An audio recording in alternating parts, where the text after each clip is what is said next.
Oh my God, they call her the Queen of Rebirth, but even a queen can lose her throne in the blink of an eye.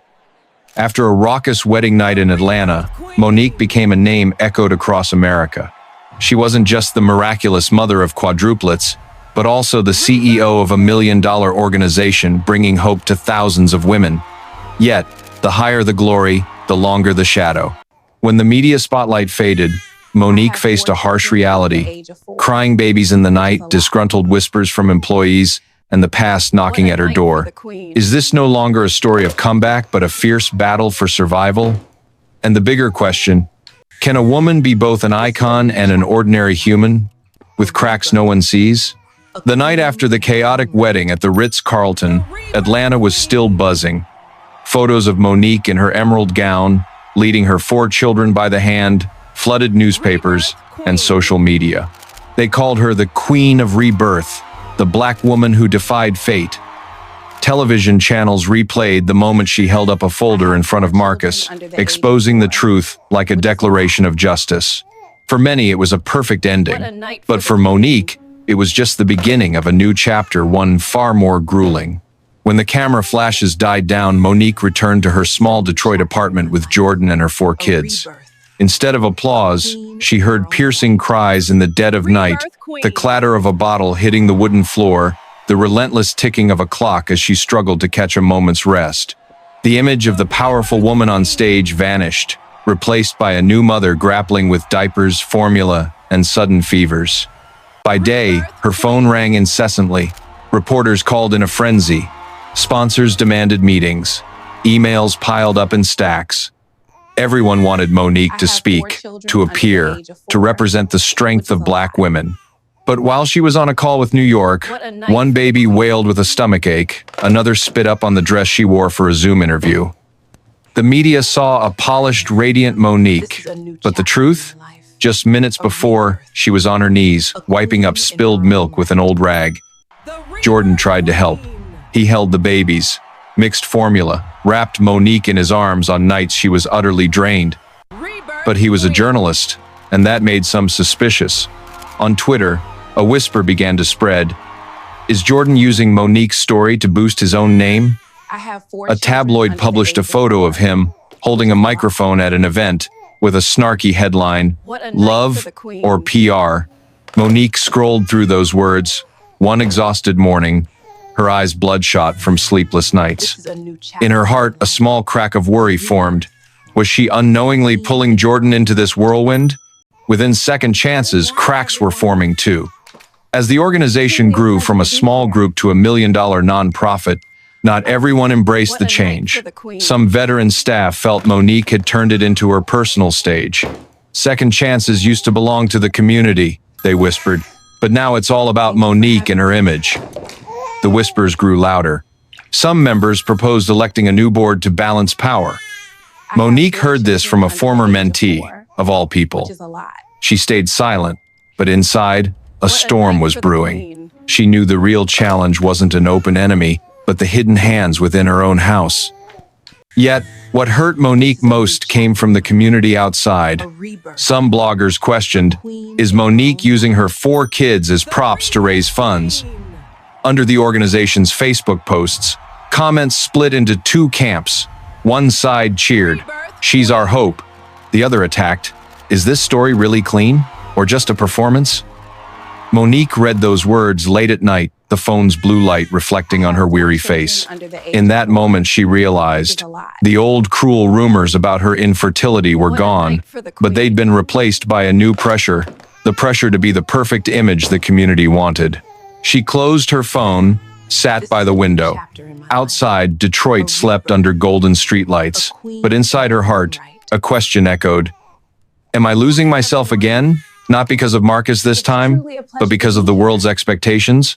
The light that first crowned Monique a hero, could it now be the flame burning her down? And if the internal cracks grew wider, would second chances stand strong or crumble beneath its founder's feet? Before we dive deeper into the story, don't forget to subscribe to the channel and like the video. Oh, and drop a comment below to let us know where you're watching from. We love hearing from you. In its early days, Second Chances was hailed as a miracle. Single mothers flocked to it, clutching job applications, their eyes alight with hope. Local businesses partnered, opening doors to employment. Detroit papers called Monique the woman who vanished and returned to redefine success. But beneath that glow, the first cracks appeared. At an internal meeting, as Monique cradled her sleeping baby, a few veteran staff sat with arms crossed, their eyes quiet but tense. They'd been with her since the days of chilly church basement workshops, when they'd set up tables and wiped down chairs together. Now, in a sleek new headquarters with glass walls and carpeted meeting rooms, an invisible distance had emerged. One whispered, "Second chances used to be ours. Now it's all about Monique." The words cut like an unseen blade. Monique heard them clearly, but only leaned down to kiss her baby's forehead, hiding the sting in her heart. Into this atmosphere stepped Tasha. Once a desperate single mother who came to second chances, Tasha had been trained, found an office job, and quickly became the poster child for success that Monique often highlighted. Monique herself had promoted Tasha to branch director when the organization expanded. At first, Tasha embodied hope, but as the organization grew, her gaze shifted. During a press conference, when a reporter asked about Tasha's role, Monique smiled and passed her the mic, but the next day's headline still read, "Monique the woman who made it all." That image, intentional or not, pushed Tasha into a shadow she didn't want. Tasha began whispering to other staff, "Are all our efforts just so one person can bask in the spotlight?" Her words spread quickly, planting seeds of division. Amid this internal turmoil, Marcus returned. He couldn't swallow the humiliation from the Ritz-Carlton wedding. In Atlanta's legal world, his reputation was crumbling, clients turned away, former allies offered only polite smiles. To Marcus, his career was his throne, and the one who'd toppled him, she'd pay. In his sleek, cold office, Marcus sat before a glass window, a drink in hand, city lights reflecting in his eyes. He flipped through a second chances dossier, provided by an anonymous source. "An organization is only as strong as the loyalty of its people," he murmured. Meanwhile, Monique felt the growing distance. She walked through second chances halls, where mothers still laughed and children played in the daycare, but in the offices the air was thick like a storm about to break. Eyes avoided hers. Conversations halted as she passed echoes of the old days when whispers about her infertility haunted her. One night, Jordan found her alone in the living room, the golden lamplight casting shadows on her tired face. On the table, her laptop displayed an anonymous email. "The community doesn't need a queen. We need a real leader." Monique brushed her hair back, her eyes dry. Jordan placed a hand on her shoulder, but she said nothing. Deep down, she knew her old enemy was still lurking, and this time, it might wear many faces. One June evening, Detroit sparkled in splendor. The Riverside Convention Center glittered with crystal chandeliers. Hundreds of elegantly dressed guests gathered for Second Chance's biggest fundraising gala yet. The tables were exquisitely set, the organization's logo glowing on a massive LED screen. For Monique, this wasn't just a gala, it was a statement. Second Chances had risen from the shadows to become a true voice for the community. She entered the auditorium in a simple black dress, holding one of her babies, while Jordan cared for the other three backstage. Applause erupted, camera flashes flared. Monique smiled, but in her heart, she knew the cracks remained. As the event unfolded, a group suddenly stormed in. They weren't in formal attire but hoodies, clutching hastily scrawled signs. Second Chances exploits poor women for profit. The auditorium's hum faltered. Heels stopped clicking. Whispers rippled through the crowd. One of them held up a phone, live streaming. "Monique is just a face. Second Chances is a money-making machine off the suffering of black mothers. They sell our image to rich donors."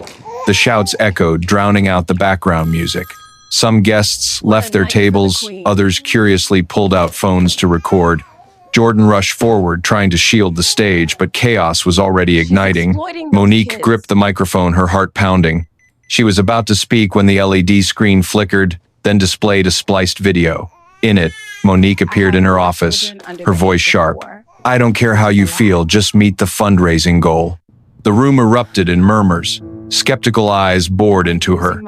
To those who didn't know Monique, the video was damning proof of a domineering leader. Blood rushed to her face. Her hands trembled.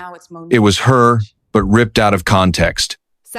That day, she'd been sleepless for nights because of her kids, and those words were aimed at a tardy vendor risking the entire event. But who'd believe an explanation now? Jordan scanned the room, spotting cameras trained on Monique. He stepped forward to take the mic, but she raised a hand to stop him. In that moment, memories of Atlanta flooded back. Whispers of infertile, cold community stares, the painful fall in court. History was repeating itself in a new guise. Below, some mothers helped by second chances began to cry. They pushed toward the stage to defend her, but security held them back, fearing the situation would spiral. The gala turned into chaos. Boos mixed with supportive applause, two sides starkly divided. When the night ended, the video spread across Twitter and TikTok. Hashtags like #Second Chances Scam and #Monique Exposed trended in Detroit. Sponsors began emailing, demanding clarification. In her small apartment, Monique sat before her laptop, replaying the spliced video. Jordan placed a hand on her shoulder, but his eyes were heavy too. An online article declared, "The woman once hailed as an icon now exposed." Comments split down the middle. Some defended, others mocked. Monique closed the laptop, silent for a long time. The room held only the soft breathing of her sleeping children. She felt suffocated, as if all of Detroit were pointing spears at her. A cold question crept into her mind. Do I have the strength to survive this again? The media storm didn't relent. Sponsors demanded explanations. Second Chance's staff were on edge, and Monique was depleted. Each morning, she looked in the mirror, her sunken eyes and tangled hair reflecting a brutal truth. The woman staring back wasn't far from the one who'd been desperate after her divorce hearing years ago. One evening, as Jordan soothed the kids to sleep, Monique's phone rang. The name on the screen froze her. Mrs. Hale, Marcus's mother. The woman who'd once coldly turned away, excluded her from community dinners, called her the family's greatest disappointment. Monique hesitated, her hand trembling over the screen. But then, she answered. On the other end, an aged but icy voice. Monique, I'm not calling to apologize. I'm calling because you need to know the truth about Marcus. If you don't, he'll destroy you again. Monique went silent. Outside, Detroit was cloaked in rain. Mrs. Hale revealed. Marcus hadn't just betrayed Monique in their marriage. After marrying Claire, he'd used his lawyer status to manipulate community funds, laundering money through Atlanta real estate projects. Those files, if exposed, wouldn't just end his career, they'd topple the power network behind him. I'm not saying this to save my son, Mrs. Hale sighed. I'm saying it for the family's honor. If you don't act, Marcus will find a way to drag you down, like he did before. The call fell silent. Monique heard her own heartbeat, mingling with the relentless rain. Marcus's smug smile from the Ritz-Carlton wedding flashed in her mind, his words belittling infertile women. Old humiliation surged, like a scar that never healed. After the call, Monique sat in the living room for hours. Jordan came out, saw her clutching the phone, her gaze distant. He asked, but she only shook her head. What a night for the queen. Inside, a battle raged. If she exposed those files, Marcus would fall completely. She's exploiting those kids. Justice would be served. The man who'd ruined her would pay. But in doing so, would she become another version of Marcus, someone fueled by revenge? Jordan sat beside her, his voice calm. You don't need to prove anything anymore, Monique. You've stepped out of the darkness. Don't let the past pull you back. But his words weren't easy to follow. Monique remembered the years of being cast out, the nights in a dark midtown room asking, if I'm not Marcus's wife, who am I? Marcus had pushed her to the edge. Now, the chance to end it all was in her hands. That night, Monique didn't sleep. She paced the small room, her 4 children sleeping soundly in their cribs. She looked at their tiny faces, recalling her mother's words. Child, justice isn't always destruction. Sometimes, justice is choosing forgiveness to set yourself free. Dawn crept through the window, illuminating Monique's trembling hands. She stood at a crossroads: pursue revenge or learn to forgive for the sake of her future. But deep down, she sensed Marcus wasn't done. If she chose silence, the cost might be steep. When the past knocks with the trembling voice of someone who once despised you, Monique must face a question. Is forgiveness enough to protect the present, or must she wield the blade of justice once more? And if Marcus is truly setting a trap, can she stop the storm before it swallows everything? Dear audience, pause for a moment to hit that subscribe button before diving into the heart of the story, but only if you truly connect with what I'm sharing here. And leave a comment below to tell me where you're watching from and what time at Island. It's so exciting to see everyone joining us from all over. Detroit, in mid-September, the sky gray and hazy, a chill wind sweeping through streets dotted with golden leaves. Monique returned from a tense Second Chances board meeting, her mind still ringing with numbers and pointed questions about transparency and community trust. But the moment she stepped through her apartment door, another sound overtook her: the cries of her children. 4 kids, 4 different rhythms, oblivious to the pressures outside. One startled awake with a mild fever, another wailed for milk, a third dropped a toy and sobbed as if the world had ended. The small room became a chaotic symphony. Monique dropped her bag, diving into the cries, soothing one, rocking another, changing diapers, mixing formula. In that moment, there was no CEO, no Queen of Rebirth. Just a mother, hands weary but heart ablaze. Night fell, and as the 4 kids slept, the apartment sank into stillness. Monique sat on the sofa, the golden lamplight casting shadows on her exhausted face. Jordan emerged from the kitchen with 2 steaming mugs of tea, placing one in her hands. "You're burned out, Monique," he said softly. "You can't be the pillar for a whole community and do everything for the kids. You can't carry it all alone." She gave a faint smile, her eyes glistening. "But if I don't, who will? They see me as an icon, but these 4 kids need me as a mom. I can't choose one over the other." Jordan fell silent. He knew no words could help in this moment. A week later, disaster struck. Her youngest son, Josiah, spiked a high fever in the middle of the night. His tiny body trembled, face flushed, breaths rapid. Monique, panicked, rushed him to Henry Ford Hospital, clutching him tightly. In the cold, bright ER, the monitor's beeps stretched each second into an eternity. She sat by his bed, holding his tiny hand, whispering like a prayer, "Baby, I'm so sorry. I've been chasing the world out there, forgetting that you are my real world." Tears streamed down, falling onto her trembling hands. When the doctor emerged, saying Josiah was out of danger, Monique's legs buckled. She sank into a chair, sobbing into her hands. That night, in the hospital's quiet halls, she saw her old self, a woman invisible, exhausted, alone. But this time was different. She wasn't alone. Jordan sat beside her, his arm tight around her shoulders. Mothers helped by second chances heard the news and showed up with food and blankets, sitting with her praying for her son. In that moment, Monique realized true strength wasn't in glamorous stages or headlines, but in the simple humanity surrounding her. Days later, Josiah recovered.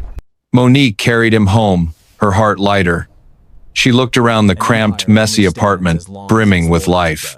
The 4 kids babbled, their tiny hands touching her face, reminding her that her greatest value wasn't a CEO title, but the word mom. That night, she wrote in her mother's old journal, "If justice begins at home, our duty is to protect this family. The community can wait, fame can fade, but children can't. I must learn balance, or I'll lose myself again." Moonlight slipped through the window, illuminating her rare, peaceful face. But deep down, Monique knew the storm outside hadn't passed. Marcus hadn't stopped. And Tasha, with her ambitious eyes, was still quietly biding her time. Detroit in November, the city, shrinking under biting winds along Jefferson Avenue. On the sidewalks, golden leaves swirled like torn memories, vanishing into the dark. Inside Second Chance's headquarters, the air was colder than the streets. The glass walls reflected tense faces, hurried footsteps on carpet, and fragmented conversations that stopped when Monique passed by. On the polished wooden conference table, a thick stack of documents sat like evidence awaiting a verdict. Monique sat down, her eyes scanning each page, each familiar signature piercing her heart. They pointed to her as the mastermind of an embezzlement scheme. The numbers, bank accounts, and forged contracts were crafted so meticulously that anyone would believe them. The papers weighed heavy, strangling her breath. Deep down, Monique knew she'd fallen into a carefully laid trap. Marcus, a seasoned lawyer, had a history of winning cases through cunning. Now, with Tasha's covert help, he'd found her weakness, her reputation. They didn't need to attack Second Chances with brute force, plant a seed of doubt, and the community's trust would rot from within. The news spread like wildfire. Local papers ran screaming headlines about an embezzlement scandal. Television stations replayed footage of Monique at events, her once dazzling spotlight now framing an accused abuser of power. Hashtags like #Monique Scandal and #Second Chance Exposed dominated Twitter and TikTok, turning her from a symbol of hope into a target of ridicule. Within days, major sponsors pulled out, freezing funds until an investigation concluded. The organization, once soaring, teetered on collapse. Monique was caught in a whirlwind. By day, she braced herself through tense meetings, where suspicious eyes dissected her every move, every word. By night, back in her small apartment, she sat on the wooden floor, papers scattered around, the desk lamp casting long shadows on her gaunt face, her eyes hollow. Years of effort seemed to crumble in an instant. Memories of Atlanta resurfaced. Back then, she'd been torn from the community, labeled infertile, stripped of everything. But this time was different. Now, it wasn't just her honor at stake, but the hundreds of women who'd placed their faith in Second Chances. If the organization fell, they'd lose their chance to start over, their belief that society had a place for them. Then, something unexpected happened. As the media attacks continued, a group of women helped by Second Chances gathered outside the headquarters. They carried no protest signs, no angry chants, just stood quietly in Detroit's cold, holding makeshift signs. "We are living proof." They shared their stories with any camera that listened. A woman once homeless, now stably employed. Another who'd escaped abuse, now confidently raising her kids. One who'd stood at the edge of despair, now given a second chance. They didn't talk about money or contracts, they spoke of Monique's eyes, the hand that reached for them when the world turned away. The news had to cover it. Hashtags shifted. Alongside the attacks, a new wave rose. We stand with Monique. Images of women huddled in the cold, holding signs aloft, became undeniable proof. Justice, once again, wasn't in numbers, but in human hearts. That night, Monique stood by her apartment window, gazing at the city bathed in winter winds. Below, car lights stretched like an endless river of light. Her heart beat fast but steady. She knew Marcus and Tasha weren't done. Anonymous emails kept coming, threatening more evidence. The storm raged on. They could forge papers, manipulate the media, but they couldn't extinguish the trust rooted in the community's heart. That trust was now her only weapon, but also her strongest. December draped Detroit in white snow, familiar streets buried under golden streetlights, cold yet majestic. But inside Second Chance's office, the temperature burned like fire. A flurry of leaked emails surfaced, this time not targeting Monique but exposing something else. Secret accounts in Tasha's name, funds shuffled through shell companies tied to Marcus. The documents meant to destroy Monique had turned, accusing their creators.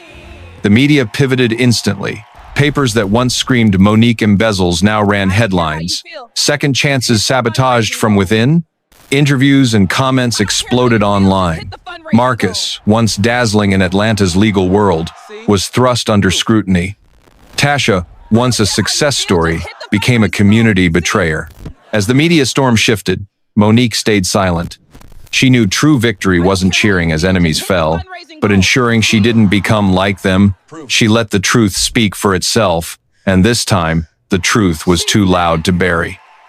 The day Marcus's law license was revoked, the news hit like lightning. Atlanta's legal community reeled. The man who'd sat on a throne now left the courthouse, his face ashen under camera lenses. Tasha vanished from Detroit like a shadow, leaving behind empty offices and stunned staff.